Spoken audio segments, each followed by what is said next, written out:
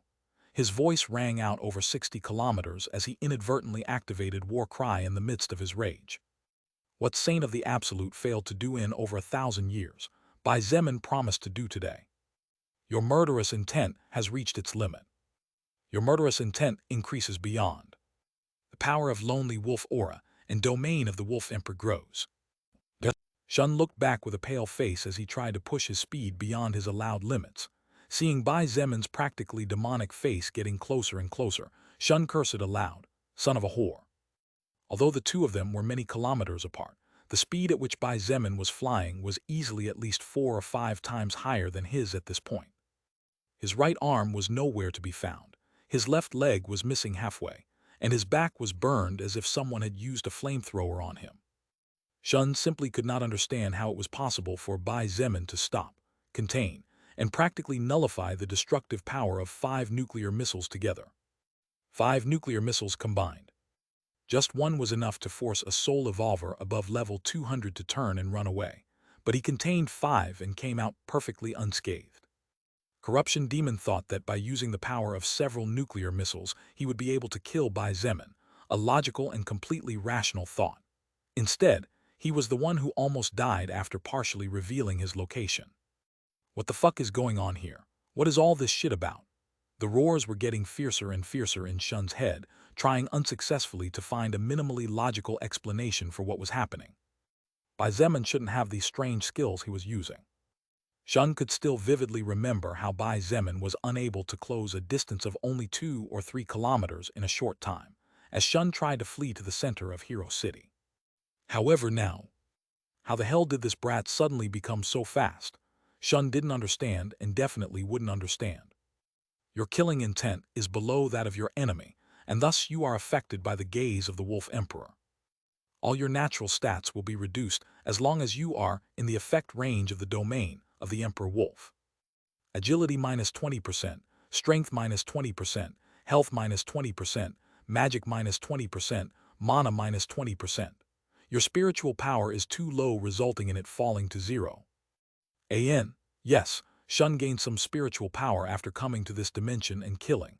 I know this may break the immersion a bit, but some people can't add 1 plus 1, sorry. Shun's face distorted into a horrible expression, not only from the pain and pressure he felt in his soul when 1/5 of his records were cut off, but also from rage and terror.